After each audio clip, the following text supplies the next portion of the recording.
Praise the lord. దేవాది దేవునికి వందనాలు చెల్లించుకొంచున్నాను. మన ప్రభు అయిన యేసుక్రీస్తు వారి నామంలో ప్రతి ఒక్కరికి శుభాభివందనాలు తెలియజేసుకొంచున్నాను. ప్రీవియస్ వీడియోలో మందిర ప్రతిష్ఠ సమయంలో సొలొమోను ప్రార్థనను మొదటి రాజుల గ్రంథము 8వ అధ్యాయము 23 నుంచి 35 వచనాల వరకు మనం ధ్యానించుకున్నాం. మొదటి రాజుల గ్రంథము 8వ అధ్యాయము 35 నుంచి 43 వచనాలు. మరియు వారు నీకు విరోధముగా పాపము చేసినందున ఆకాశము మూయబడి వర్షం లేకపోగా నీవు వారిని ఇలాగున శ్రమ పెట్టుట వలన వారు నీ నామమును ఒప్పుకొని తమ పాపములను విడిచి ఈ స్థలము తట్టు తిరిగి ప్రార్థన చేసిన ఎడల నీవు ఆకాశమందు విని నీ దాసులైన ఇశ్రాయేలీలకు నీ జనులు చేసిన పాపమును క్షమించి వారు నడవవలసిన సన్మార్గమును వారికి చూపించి నీ జనులకు నీవు స్వాస్థ్యముగా ఇచ్చిన భూమి మీద వర్షం కురిపించుము.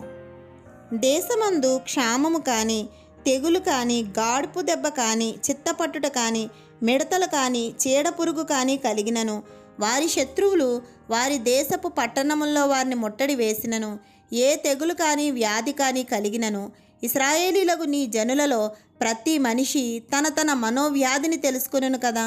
ఒక్కడైనను జనులందరైనను ఈ మందిరము తట్టు తమ చేతులు చాపి ప్రార్థనా విన్నపములను చేసిన ఎడల ప్రతి మనిషి యొక్క హృదయము నీ వెరుగుదువు కనుక నీవు ఆకాశమును నీ నివాస స్థలమందు విని క్షమించి దయచేసి ఎవరి ప్రవర్తనను బట్టి వారికి ప్రతిఫలమిచ్చి మా పితరులకు నీవు దయచేసిన దేశమందు జనులు బ్రతుకు దినములన్నిటను వారు నీ యందు భయభక్తులు కలిగి ఉండునట్లు చేయుము.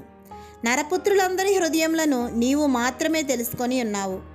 మరియు ఇశ్రాయేలీలకు నీ జనుల సంబంధులు కాని పరదేశులు నీ నామమును బట్టి దూరదేశము నుండి వచ్చి నీ ఘనమైన నామమును గూర్చియు నీ బాహుబలమును గూర్చియు నీవు చాపిన బాహువు ప్రసిద్ధి గూర్చియు విందురు.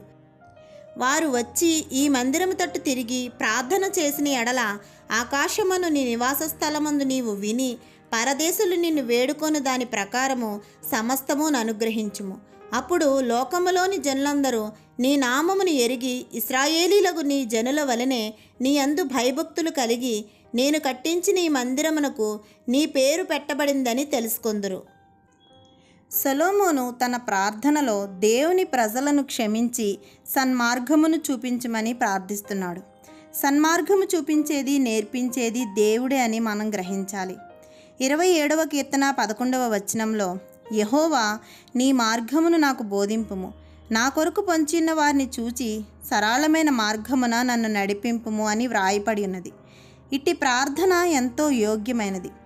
మంచి చెడులు తెలుసుకునేంత జ్ఞానం మనకి లేదు. మన ప్రతి మార్గము దేవునికి అప్పచెప్పినప్పుడు ఆయన సరళమైన మార్గములో నడిపించే దేవుడు. సన్మార్గాన్ని సత్యవాక్యం ద్వారా నేర్పించే దేవుడు. 94వ కీర్తన 11, 12 వచనాల్లో నరుల ఆలోచనలు వ్యర్థములని యెహోవాకు తెలిసి ఉన్నవి. యెహోవా నీవు శిక్షించువాడు, నీ ధర్మశాస్త్రం బట్టి నీవు బోధించువాడు ధన్యుడు అని వ్రాయపడి ఉన్నది. దేవుని చేత బోధింపబడడం నిజంగా మానవునికి ధన్యత. సొలొమోను తన ప్రార్థనలో వర్షం గురించి ప్రార్థించాడు. మనలో ఎప్పుడు వర్షాలు సకాలంలో కురవాలని ప్రార్థిస్తున్నవారు ఎంతమంది? ఈ ప్రార్థన మనం ఖచ్చితంగా చేయాలి. వర్షం దేశానికి చాలా అవసరం. అది కూడా సకాలంలో వర్షాలు కురవడం వల్ల దేశంలో ప్రజలు సుభిక్షంగా ఉంటారు. వర్షం పడకపోతే మనకేంటి, వర్షం గురించి కూడా మనం ప్రార్థన చెయ్యాలా అని అనుకుంటారు. దేశంలో ఏ కాలానికి తగ్గట్టుగా ఆ మార్పులు జరగకపోతే ఆర్థిక వ్యవస్థ దెబ్బతింటుందని చిన్నప్పుడు అందరం నేర్చుకున్న పాఠాలే. అలా జరిగితే మనమే ఆర్థికంగా నష్టపోతాం, మన మీదే భారం పెరిగిపోతుంది.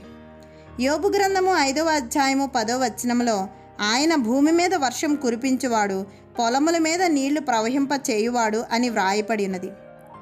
68వ కీర్తన 9వ వచనంలో దేవా నీ స్వాస్థ్యము మీద నీవు వర్షము సమృద్ధిగా కురిపించితివి, అది అలసి ఉండగా నీవు దానిని బలపరిచితివి అని వ్రాయపడి ఉన్నది. దేవుని స్వాస్థ్యము అంటే మనమే. వర్షం లేక పంటలు లేక అలసిపోతే మనల్ని బలపరిచే దేవుడు మన దేవుడు.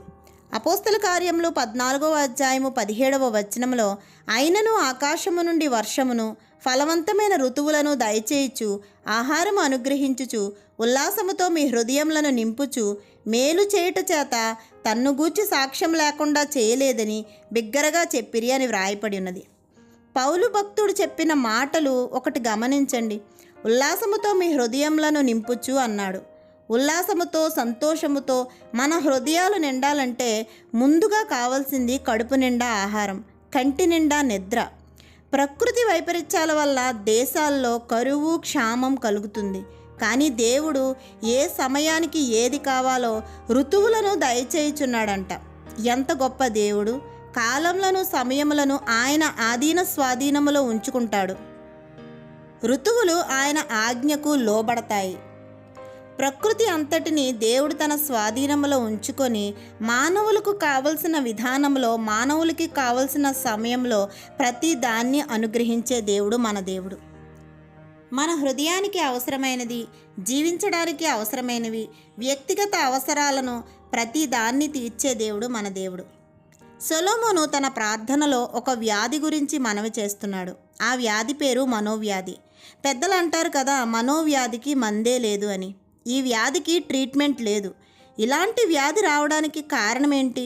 ఇర్మియా గ్రంథము 17వ అధ్యాయము 9వ వచనంలో, హృదయం అన్నిటికంటే మోసకరమైనది, అది ఘోరమైన వ్యాధి కలది, దాన్ని గ్రహించగలవాడెవడు అని వ్రాయపడి ఉన్నది. ఈ మనోవ్యాధి మన మోసకరమైన హృదయం వలనే కలుగుతుంది అని మనం గ్రహించాలి. హృదయంలో మొదలయ్యే కోరికల పర్యవసానమే ఈ వ్యాధి యొక్క రూపం. అయితే దేవుడు హృదయమును పరిశోధించువాడని ఇర్మియా గ్రంథము 17వ అధ్యాయము 10వ వచనంలో వ్రాయపడి ఉన్నది.